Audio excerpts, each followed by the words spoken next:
The hum of focused energy in the training center was a sound I'd come to wear like a favorite jacket.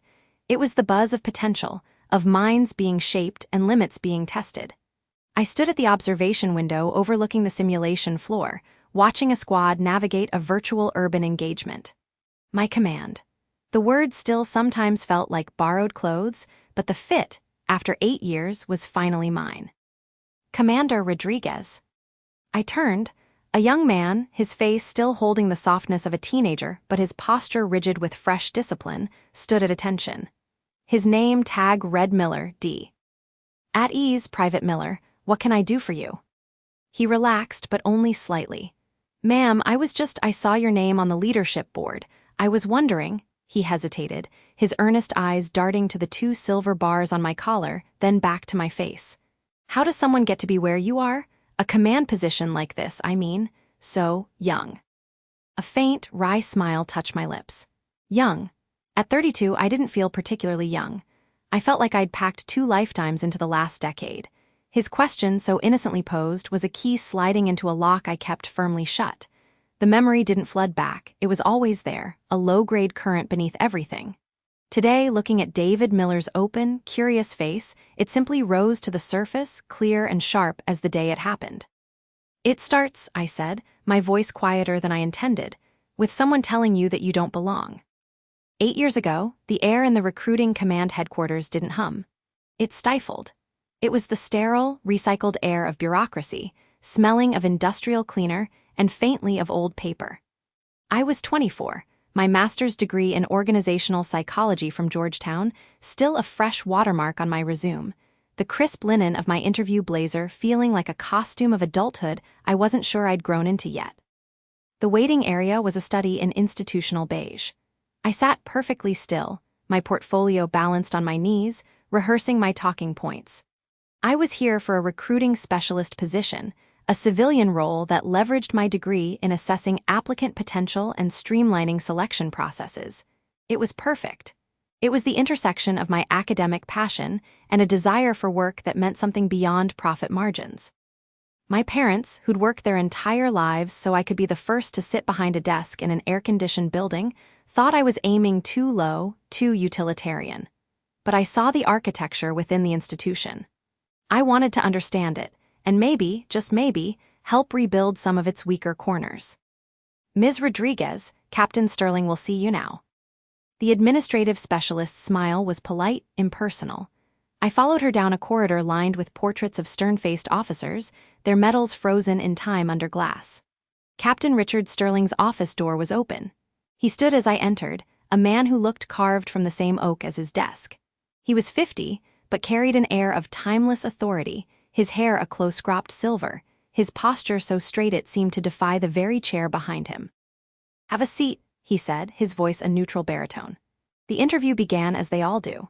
He reviewed my resume, his eyes scanning the lines of my education, my summa cum laude, my thesis on predictive behavioral modeling and high-stakes selection.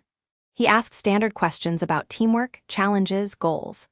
I answered with a calm precision I'd practiced for weeks, weaving in data from my research, speaking about recruitment not as a necessary chore, but as a strategic function of institutional health. He listened, his hands steepled, his expression unreadable. Then he leaned back. The chair gave a soft creak of protest.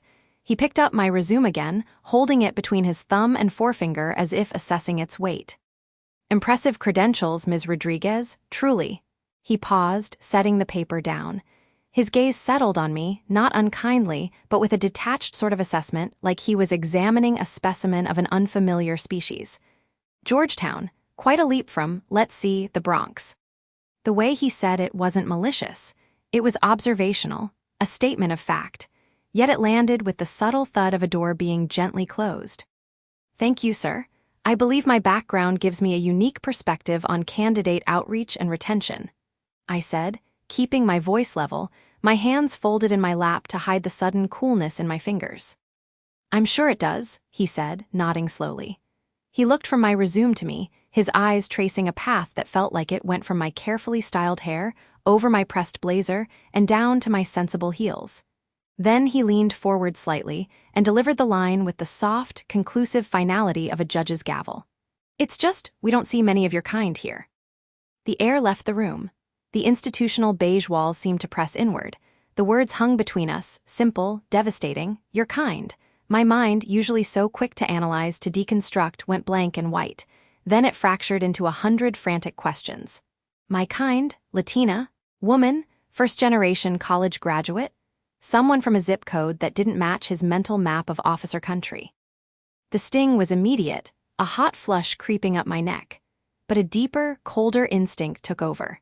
The one that had got me through 1,000 micro-moments of doubt, in classrooms and conferences where I was often the only one who looked like me. I tilted my head, just a fraction, my face a mask of professional curiosity. I'm sorry, Captain Sterling, could you clarify what you mean by my kind? Do you mean specialists with advanced degrees in organizational psychology? Because the job description listed that as a preferred qualification.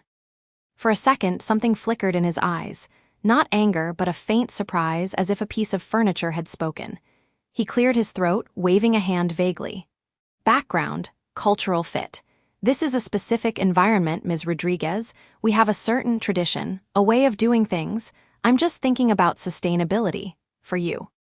For you, the paternalism in those two words was a velvet-lined trap. He was the protector, not of the institution from me, but of me from the institution. My quiet intensity, usually a fuel, threatened to become a flame. I swallowed it down. Confrontation would prove his point, that I would fit, that I was emotional, disruptive. I appreciate your concern for my sustainability, Captain, I said, my voice miraculously steady. My research and experience are precisely about integrating diverse talent into established systems and improving outcomes. I'm confident I can not only sustain but contribute. He gave a slow, almost sad nod, as if I'd just confirmed a disappointing diagnosis. Well, we'll certainly keep your application on file. The process takes time. We have many qualified candidates. The interview was over. We both knew it. The handshake he offered was firm, dry, and utterly final. I walked out of his office, past the portraits of the stern men, my heels clicking a rhythm on the linoleum that felt both too loud and utterly insignificant. The administrative specialist didn't look up as I passed. I made it to the empty hallway bathroom, locked myself in a stall, and pressed my forehead against the cool metal partition. I didn't cry. I just breathed in and out, waiting for the tremor in my hands to subside. The insult wasn't in the words alone, it was in the absolute, unshakable certainty behind them. He hadn't seen me at all. He'd seen a category, and he'd filed it away. I emerged, my composure reassembled like shattered glass glued back together. I was heading for the main exit, the weight of rejection settling in my stomach, when a voice cut through the sterile silence. "A rough room." I turned. A man in ACUs leaned against the doorframe of a cluttered office labeled Logistics. He was Asian American, about my age, with an expression that hovered between cynicism and genuine sympathy. His name tape read CHEN. "I'm sorry," I said, my guard instantly up. He pushed off the doorframe and gestured vaguely down the hall toward Sterling's office. The captain's cultural fit speech. The walls are thinner than they look, and the vent system in this place is like a confessional. He extended a hand. "Sergeant James Chen, but everyone calls me Jimmy." I shook his hand wary. "Maya Rodriguez." "I know," he said, a faint smile touching his lips. "He said your name loud enough when you went in. Maya Rodriguez from Georgetown." Sounded impressed, for about 30 seconds. He studied my face, which I knew still held the ghost of the encounter.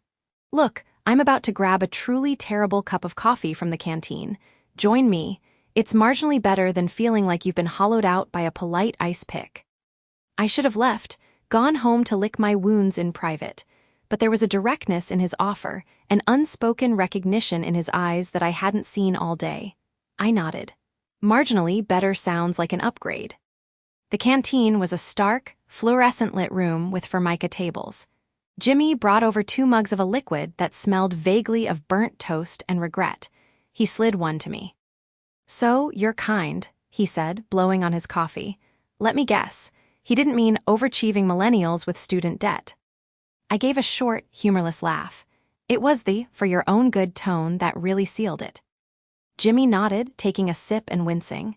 "Yep, Sterling's a classic. He doesn't think he's biased. He thinks he's a curator, protecting the museum of how things have always been.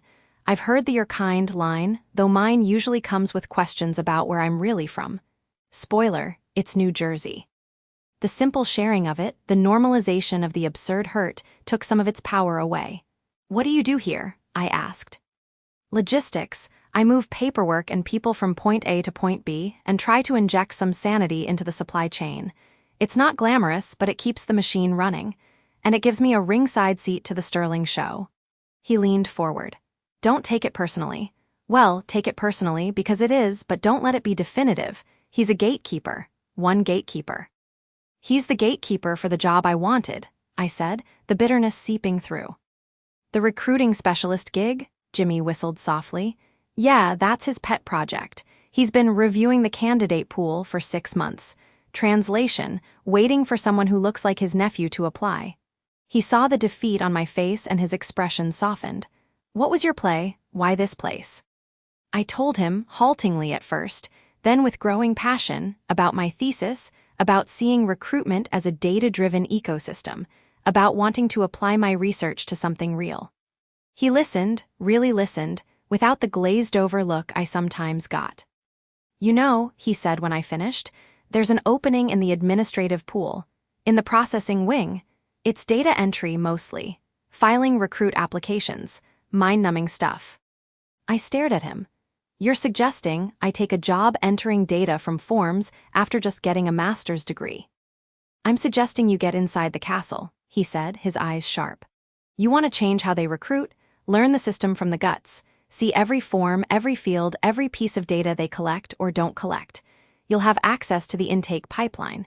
You can see where they lose people, where the bottlenecks are. From there," he shrugged, "you make yourself indispensable.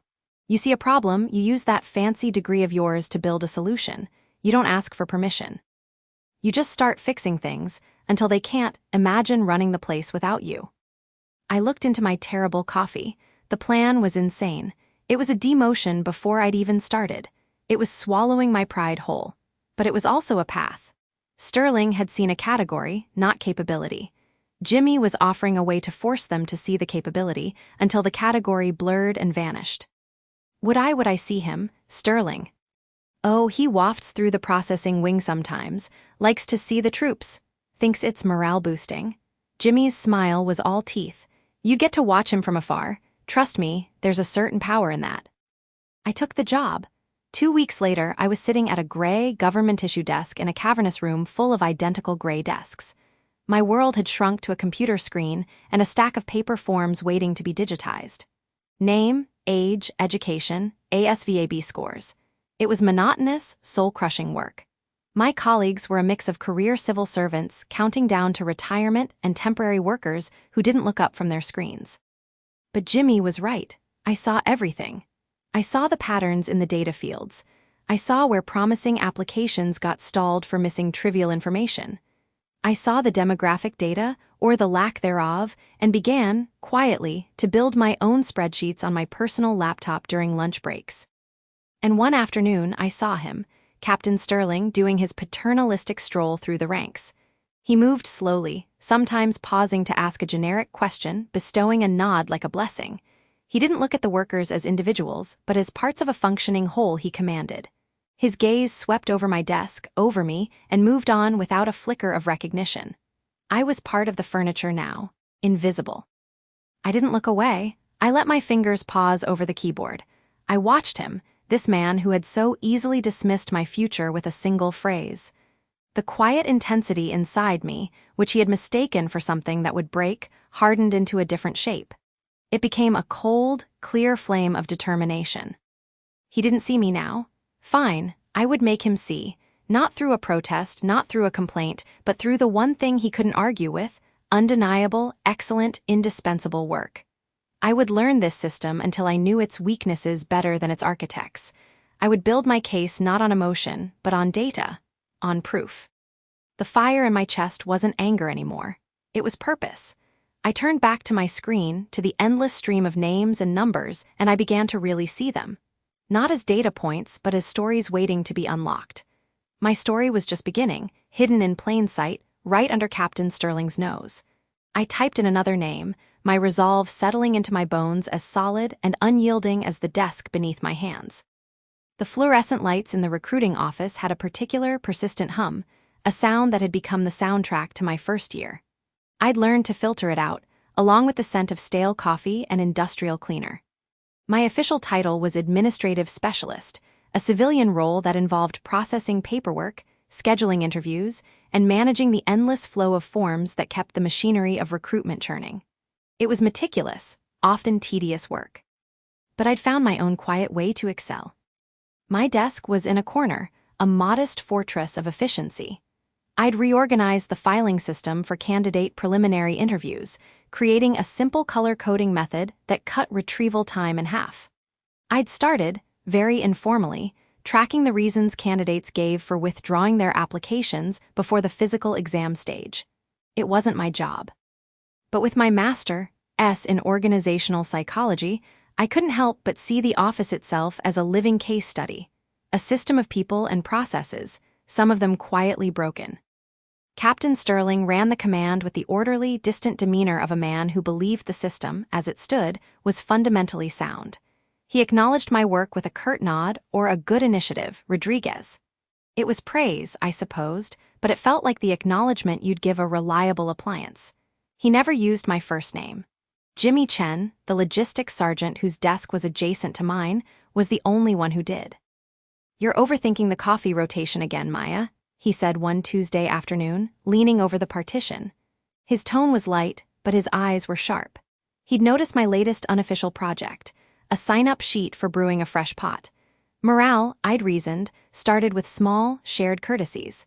The old system had been a free-for-all that usually left a burnt sludge at the bottom of the carafe by 2 p.m. "I'm not overthinking. I'm applying basic social coordination theory," I said, not looking up from the personnel schedule I was cross-referencing.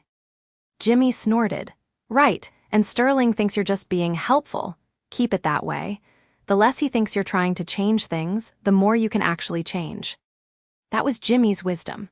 Pragmatic, observant, delivered with a wry smile that had become a lifeline. We de-bonded over shared lunches in the cramped break room, where he told me stories about his own early days, the comments about his math genes, or the assumption he'd be suited for tech roles only. "They don't think they're being offensive," he'd said, stirring his soup. "They think they're being accurate. That's the tricky part." My chance to understand that trick better came 6 months later, at a mandatory command-wide professional development workshop titled Building a Cohesive Modern Force. The title alone made several of the older recruiters groan. The auditorium was filled with a mix of civilians in suits and uniforms in crisp camo. I took a seat near the back, notebook ready. The presenter was a retired colonel, Dr. Evelyn Reed.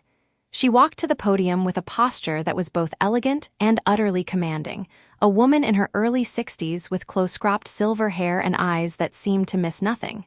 She didn't shout. She didn't need to.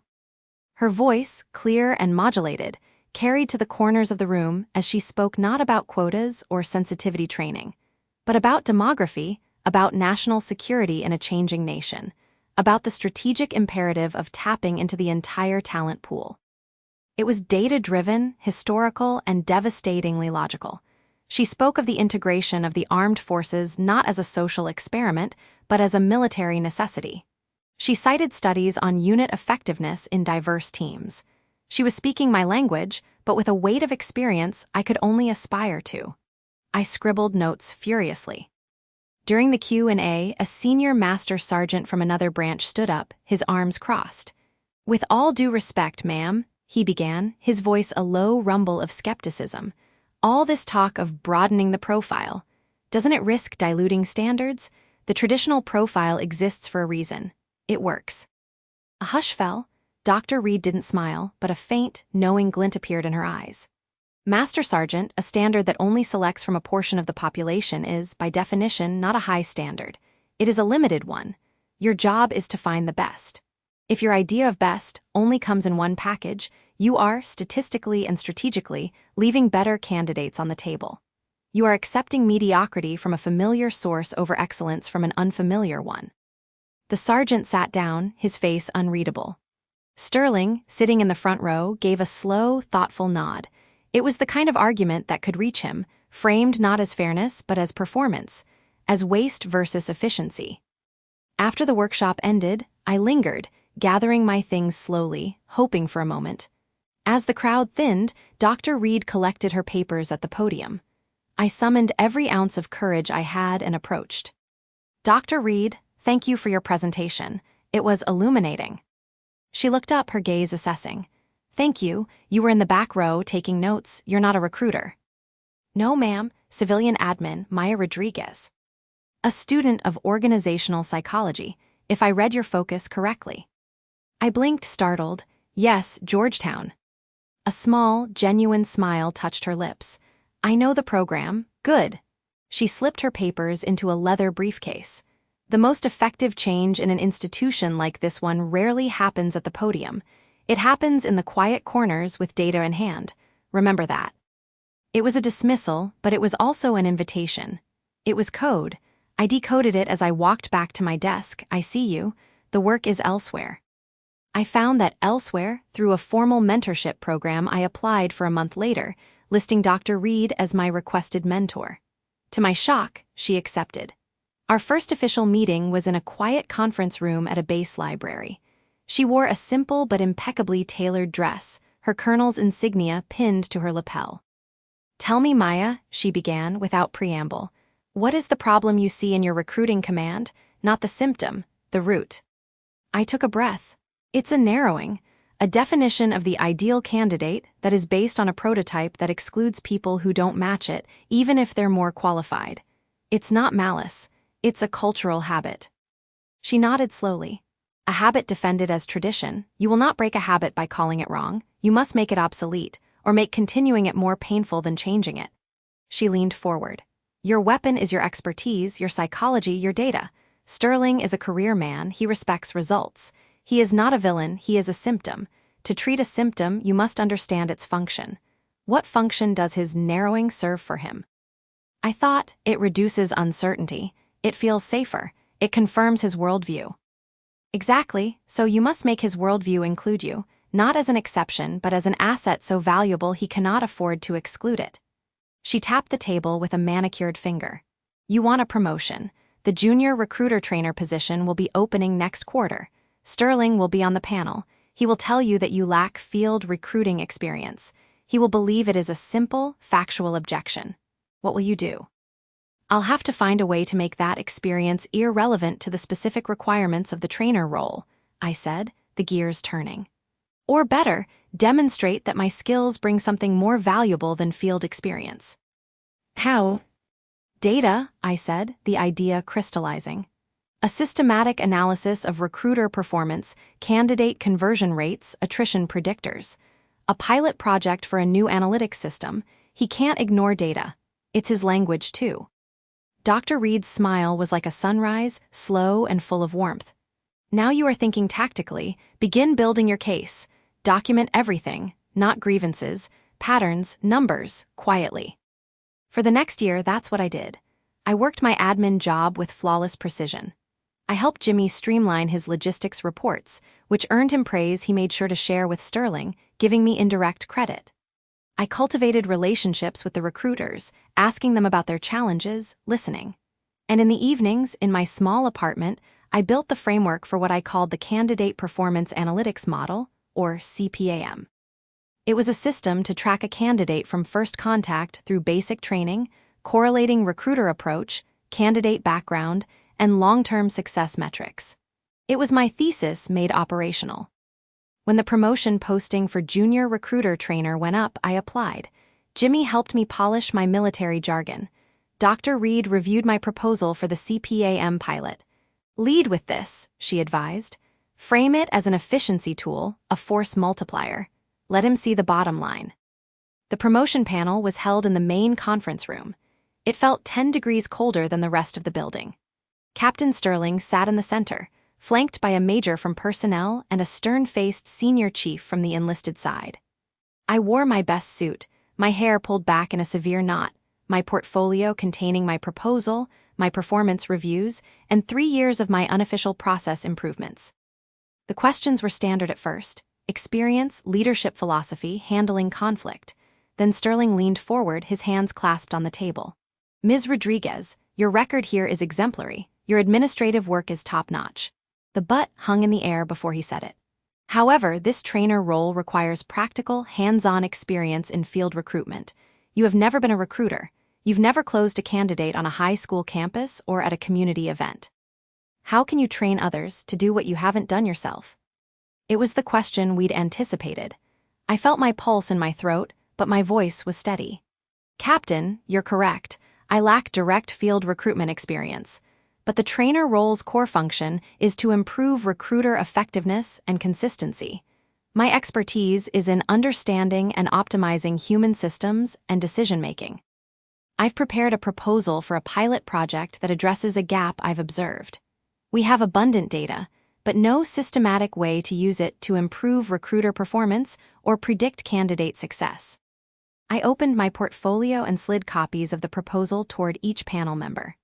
The candidate performance analytics model would allow us to move from anecdotal, experience-based intuition, which is valuable but inconsistent, to a data-informed approach. It would identify which recruiter techniques actually lead to successful enlistments and retention, not just initial interest. It would help us spot high-potential candidates who might be overlooked by traditional assessment. In short, sir, it would institutionalize the best practices of your top recruiters and provide a tool to elevate the rest. My unique background in organizational psychology is not a deficit for this role. It is the necessary skill to build this system. Sterling was silent, his eyes scanning the executive summary. The major was nodding slowly. The senior chief looked skeptical but interested. "This is detailed," Sterling said finally. "It is a force multiplier, Captain," I said, using Dr. Reed's phrase. "It leverages the experience we already have and makes it work smarter. I'm not proposing to replace field craft. I'm proposing to understand and amplify it." There were a few more questions, but the wind had left the sail of my lack of experience. The panel concluded. A week later, I was offered the promotion. Jimmy brought a discreet bottle of sparkling cider to my desk after hours. "You did it. You outgunned him with his own ammunition." "He wasn't the enemy today, Jimmy," I said, the relief making me giddy. "The problem was, and for today, we were on the same side." My new office was a tiny room with a window that looked out onto the parking lot. It was paradise. Jimmy helped me move my boxes. The first phase of the CPAM pilot was approved for a 6-month trial, focusing on 2 recruiting stations. My official duty was to train new recruiters in interviewing techniques and protocol. My unofficial mission, blessed by the pilot, was to implement my system. We worked late those first months. Jimmy and I, the clack of my keyboard, and the smell of pizza became our evenings. He was the translator, helping me navigate the unspoken rules and practical realities of the recruiting world. I was the architect, building the database, designing the input forms. "See this?" Jimmy said one night, pointing at a data field I'd labeled candidate referral source. "You think that's just a box to check. But if a kid comes from a friends and family referral, a recruiter will treat him differently than one who walks in off the street from a general ad. The one from the referral is a warmer lead, but also, maybe, more likely to be from a military family, more likely to fit the profile." I looked at him, the implications settling. So the system is already selecting for a certain background before any assessment even begins. "It's not a conspiracy. It's just gravity," Jimmy said, taking a bite of pizza. "Things fall into familiar grooves." The CPAM started to show results within 3 months. Recruiters using the preliminary scoring matrix I'd developed had a 15% higher candidate progression rate to the MEPS physical. Sterling called me into his office. "These initial numbers are promising, Rodriguez," he said, looking over the printout. "Good work." It was the first time he'd said "good work" without it sounding like a punctuation mark. "Thank you, sir. Sergeant Chen's insights on ground-level logistics have been invaluable for implementation." He waved a hand. "Just keep it up. Solid data is how we win arguments with headquarters for resources." I had become, in his eyes, a producer of solid data. It was a foothold. It was in my second year as a trainer, during a routine review of candidate files from the pilot stations, that the pattern finally snapped into clear, chilling focus. I was cross-referencing the CPAM's potential score, a composite of cognitive assessment, stated motivations, and leadership indicators from background activities, against the recruiter's initial recommendation notes. Again and again, I saw it. Candidates with high potential scores from non-traditional backgrounds, urban, minority, first-generation college attendees, those with non-standard but impressive life experience, were often tagged with recruiter comments like, requires more mentoring, cultural adjustment concerns, or non-traditional path. Candidates with middling scores from military families or classic athletic backgrounds received notes like solid prospect, good fit, or low risk. No single instance was damning.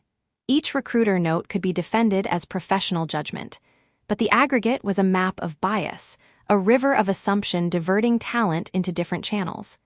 The ideal wasn't about the highest score, it was about the most familiar silhouette. Sterling wasn't in his office directing this. He was playing golf, probably. But his voice, his philosophy, the culture he embodied and protected was echoed in every cautious note, every subconscious preference for the known quantity. The system was designed to replicate itself, and it was doing so with mathematical precision. I sat back in my chair, the hum of my computer the only sound. The anger I'd felt at my own interview years ago, that hot, personal sting of rejection, had cooled and hardened into something else. A profound, clarifying understanding.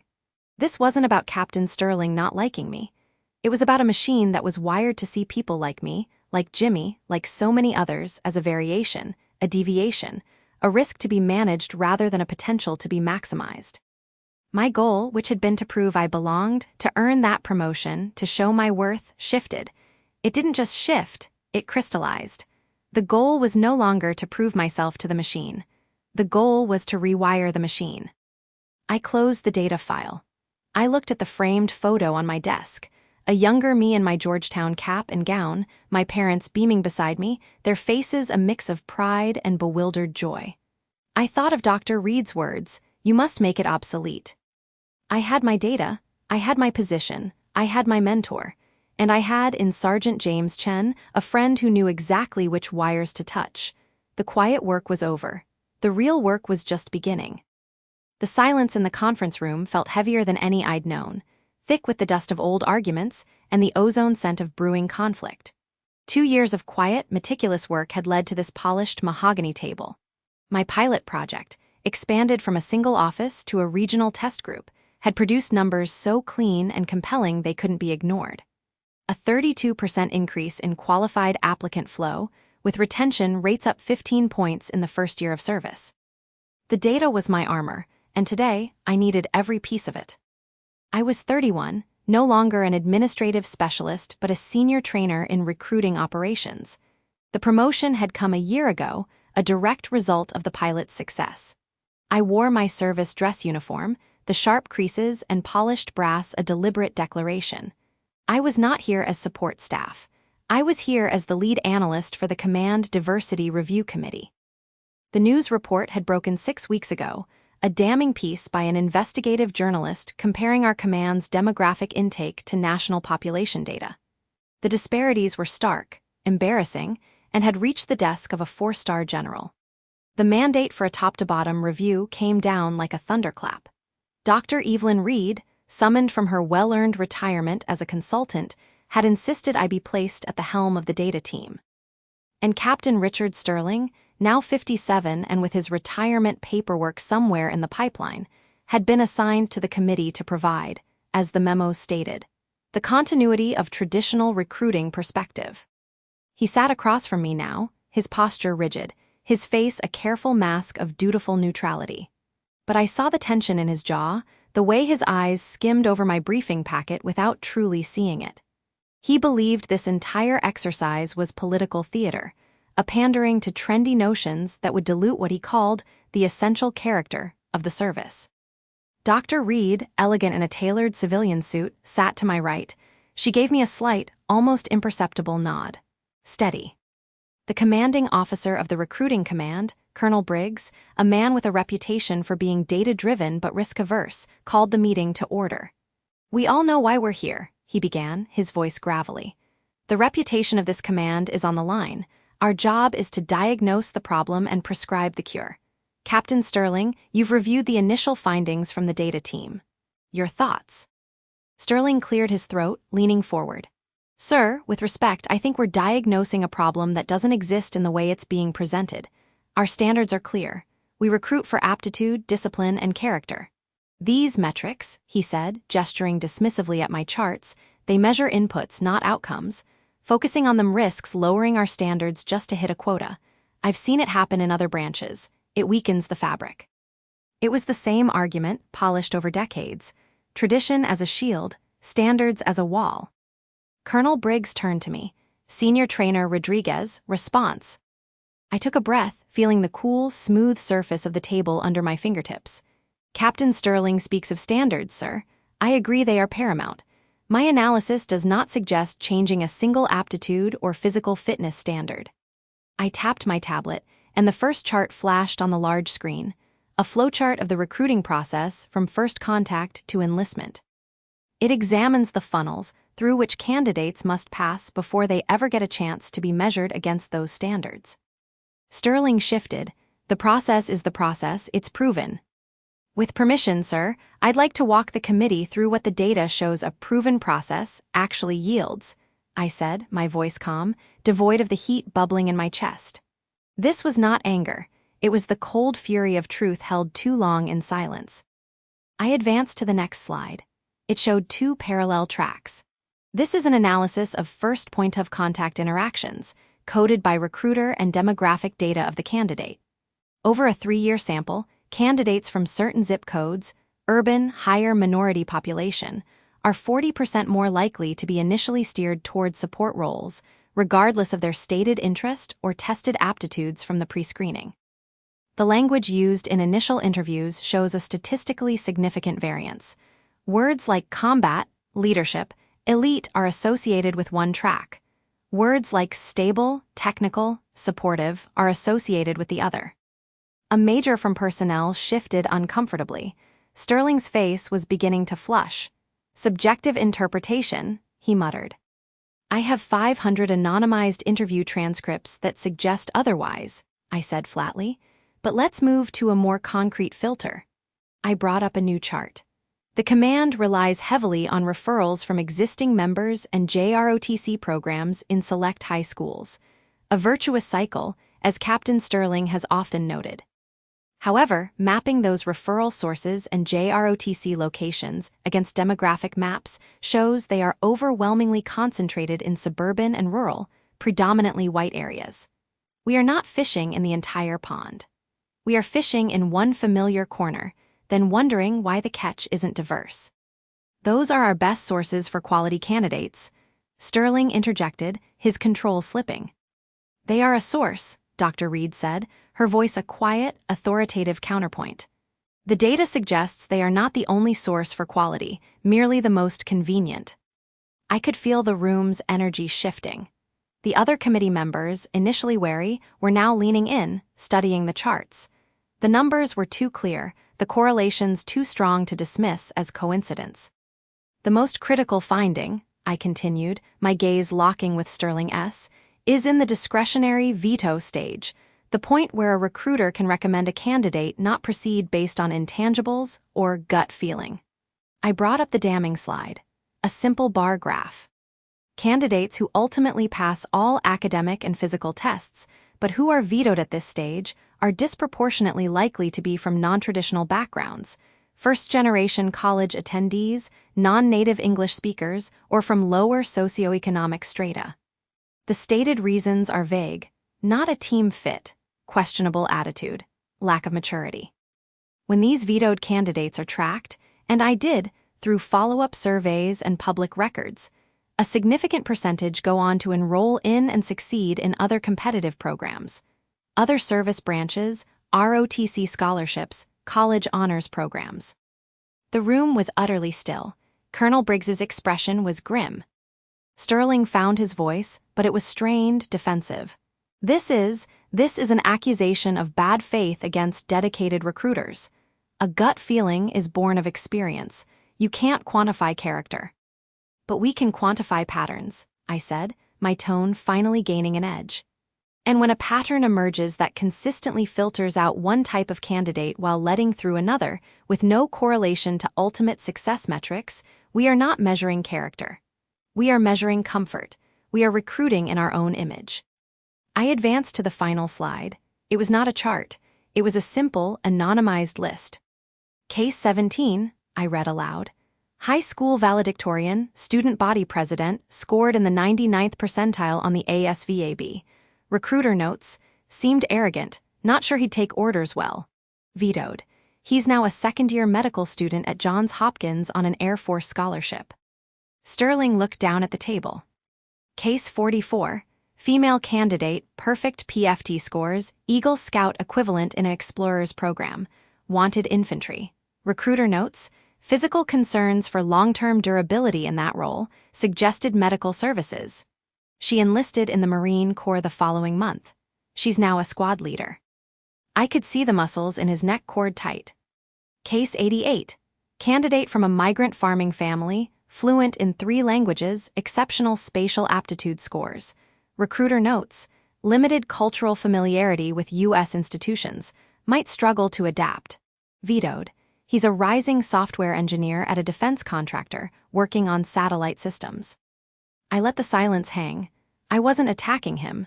I was laying the evidence before him, piece by terrible piece, the lost talent, the wasted potential. The faces he never saw because his system, the one he guarded so fiercely, had filtered them out before they ever reached his desk. This data, I said, finally looking away from him and addressing Colonel Briggs directly, suggests the problem is not a lack of qualified, diverse candidates. The problem is a recruiting architecture built on unconscious biases and outdated assumptions that acts as a systematic filter against them. We are not lowering standards by changing this. We are raising our standards by finally applying them fairly and to everyone. The meeting dissolved into a hushed, intense discussion of next steps, but Sterling said nothing more. He sat like a statue, his eyes fixed on that final list of case numbers, as if he were trying to visualize the people behind them, the careers that might have been. The committee adjourned for an hour. I retreated to a small, empty office down the hall, my hands trembling slightly now that the adrenaline was ebbing. I leaned against the wall, closing my eyes. The knock on the doorframe was soft. I opened my eyes to see Captain Sterling standing there.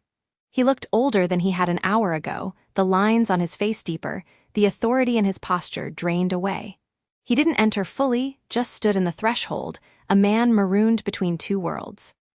We looked at each other. The quiet hostility of years was gone, replaced by something more complicated, more desolate.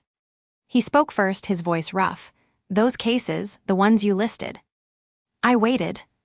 Were they from my office, from my team? I considered lying to spare him, but that was the old way. Some were, the data was aggregated and anonymized for the briefing. But yes, the patterns were command-wide but present in your division's numbers.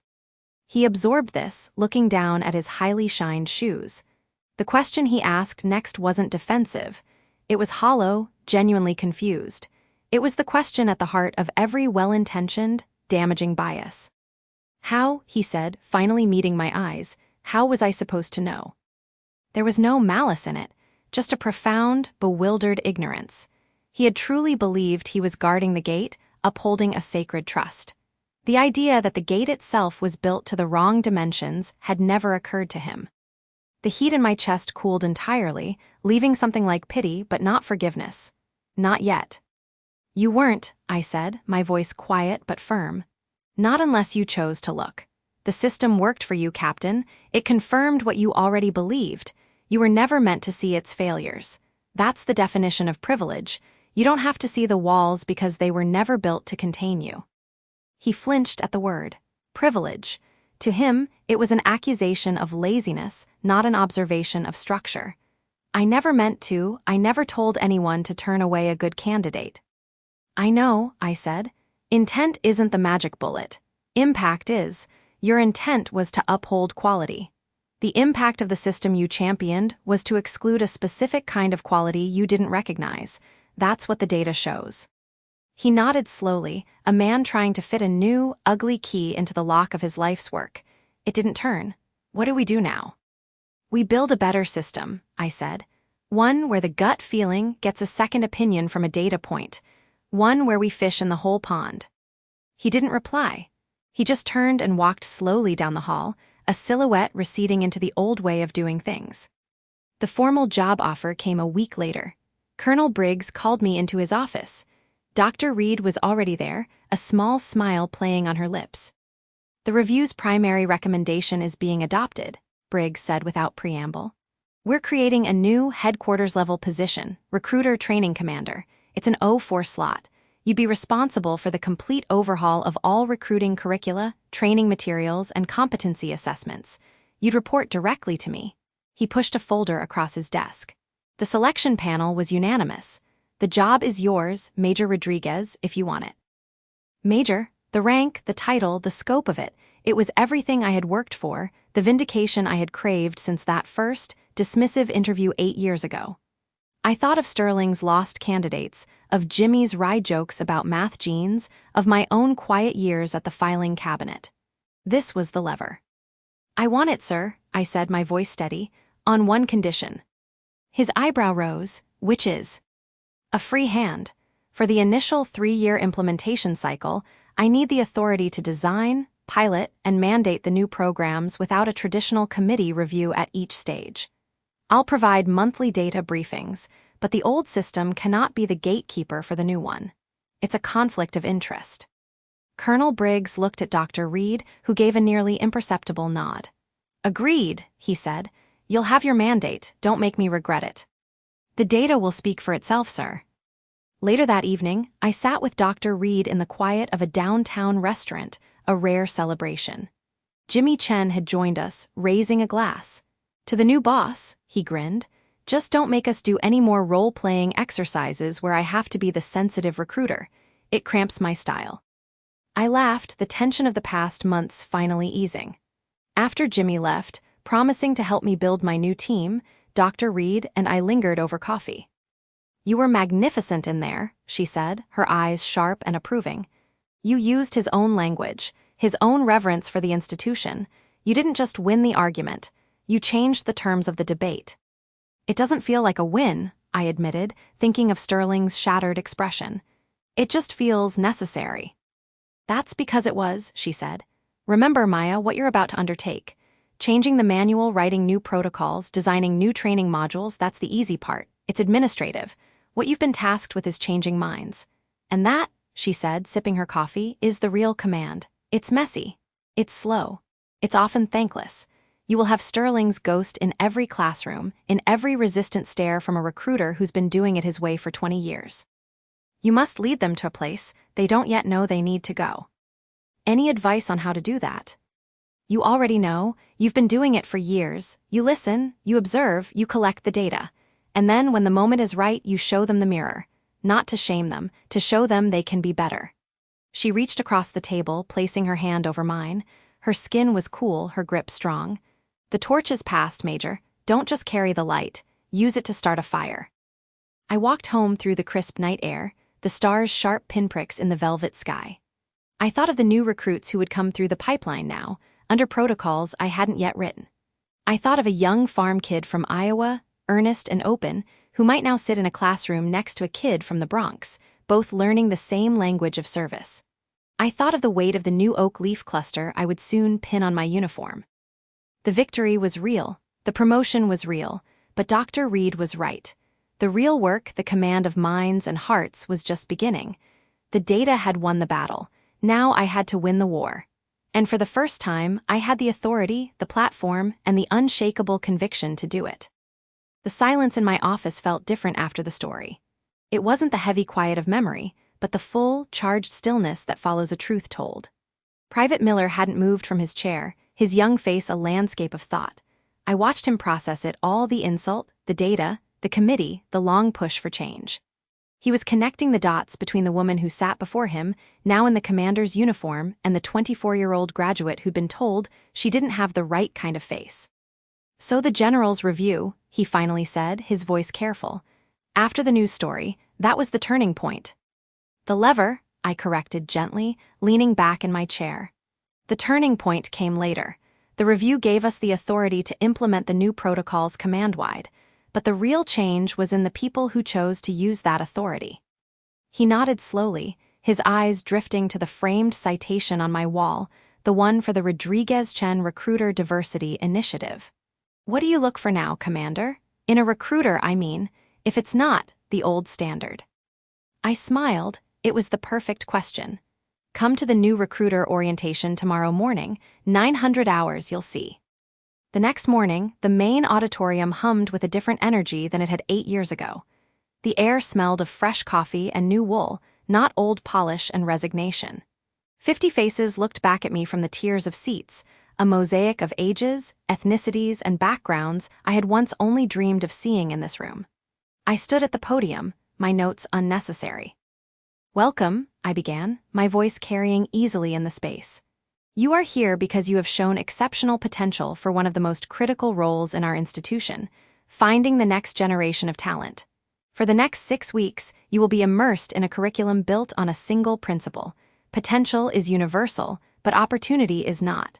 Our job is to bridge that gap. I let my gaze travel over them. There were prior service enlisted, sharp-eyed and pragmatic. There were new college graduates, idealistic and eager. And in the front row, sitting a little stiffly in a civilian sport coat, was Captain Richard Sterling. Retired. He was here as a guest lecturer, a fact that still sent a quiet thrill of vindication through my veins. He caught my eye and gave a single, curt nod. Our agreement was professional, fragile, but real. Your first lesson today is not from me, I continued. It's from a man with 35 years of experience in the recruiting field. He will share with you the lessons only time and hard reflection can teach. Please welcome Mr. Richard Sterling, former captain, and now a senior consultant for our historical outreach program. There was a polite, curious round of applause. Sterling stood, buttoned his jacket, and walked to the second podium I'd set up slightly off-center. He looked older than his 58 years in the unforgiving fluorescent light, the lines on his face etched deeper. He placed a single sheet of paper on the lectern, then seemed to decide against it, pushing it aside. Thank you, Commander Rodriguez, he said, his voice still that familiar, gravelly baritone. He cleared his throat. When I was invited to speak to you, I was told to talk about tradition, about the way things have always been done. He paused, his eyes scanning the room, not with authority, but with a kind of weary assessment. I could do that, I have the stories, but Commander Rodriguez asked me for something more valuable. She asked me for the cost. The room was utterly silent. You could hear the hum of the projector fan. I spent a career, he said slowly, believing I was protecting standards, upholding a legacy. I was taught and I believed that certain backgrounds produced more reliable outcomes. It was a comfortable belief. It felt like stewardship. He clasped his hands behind his back, a familiar military stance, but his shoulders were less rigid than I remembered. What it was a blind spot. A massive institutional blind spot. And blind spots have casualties. They cost us talent. They cost us trust. They cost us the very excellence we claim to protect. I watched the new recruiters. Some were leaning forward, intrigued. A few looked confused, as if waiting for the punchline of a joke that wasn't coming. In the third row, David Miller sat perfectly still, listening. 8 years ago, Sterling said, the words clearly difficult, a young woman sat in my office. She was brilliant. She had a master's degree in organizational psychology, a perfect academic record, and a drive I didn't recognize because it didn't look like the drive I was accustomed to. I saw her background. I saw her name. I saw a narrative I had written in my head long before she walked in, and I rejected her. He didn't look at me. He looked at his hands on the podium. That was a casualty, not just of her potential, but of my own growth. It took a public scandal, a forced review, and, he finally glanced my way, a flicker of something that wasn't quite an apology but an acknowledgement, and the relentless, data-driven work of that same officer to make me see that the narrative was wrong. The tradition I was protecting was flawed. It was exclusive, not elite. He stopped, taking a long drink of water.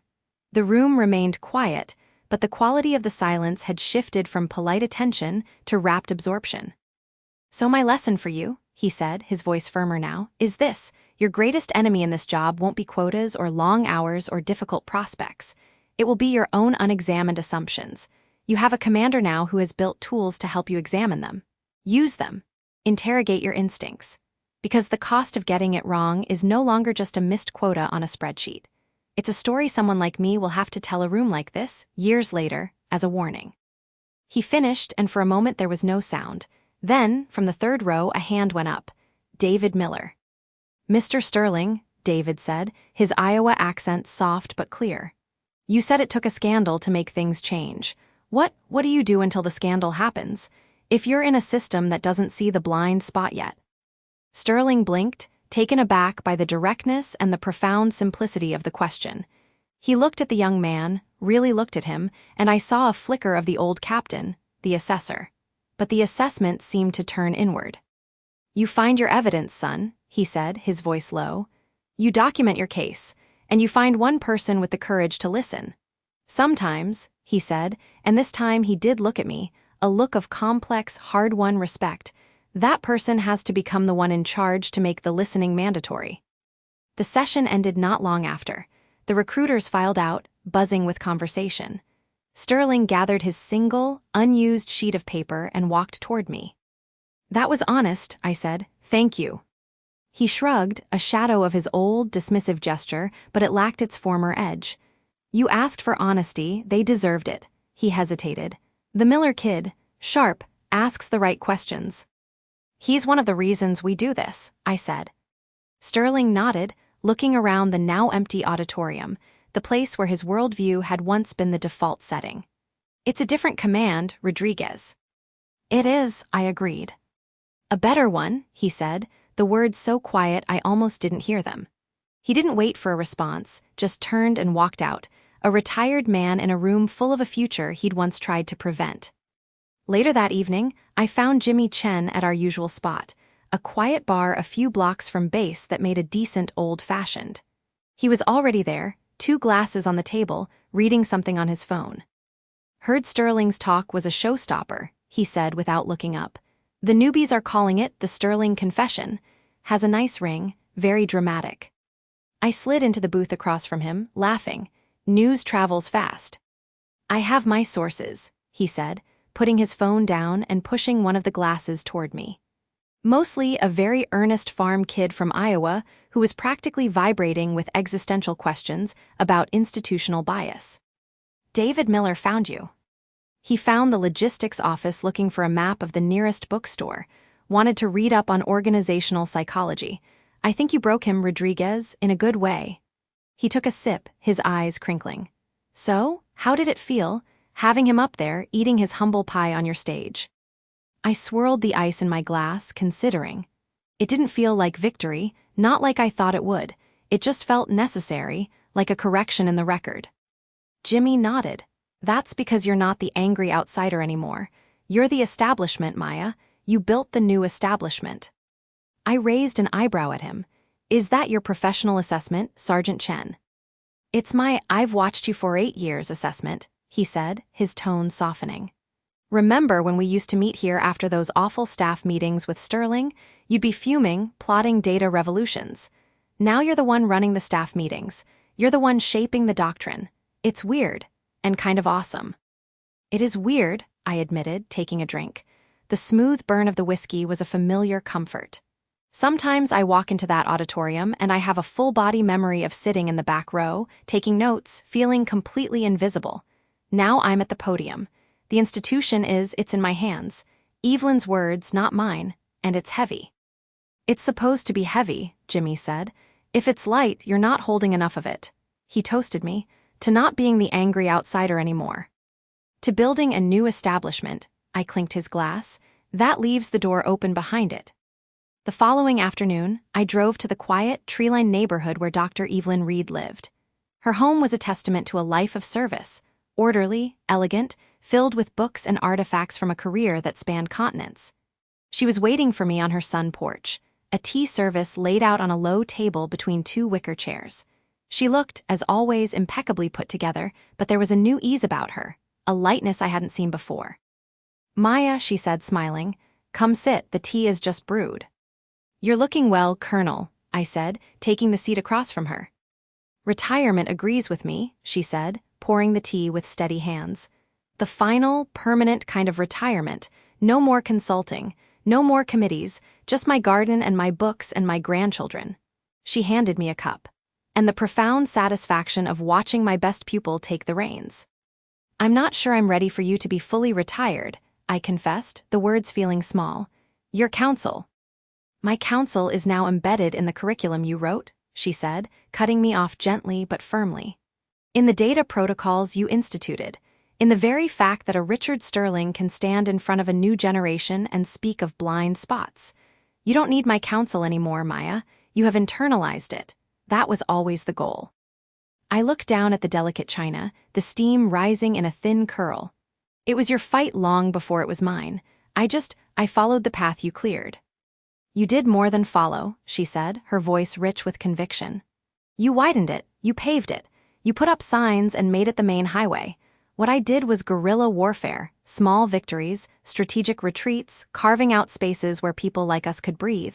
What you have done is a campaign of reconstruction. You changed the architecture. We sat in silence for a moment, the only sound the distant chirp of birds in her garden. The weight of her words, of the moment, settled around me. The institution is in your hands now, she said, echoing her own words from years before. You have the authority, the credibility, and the moral clarity.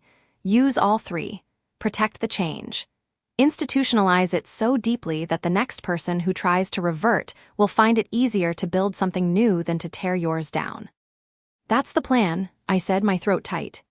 She reached across the table and placed her hand over mine.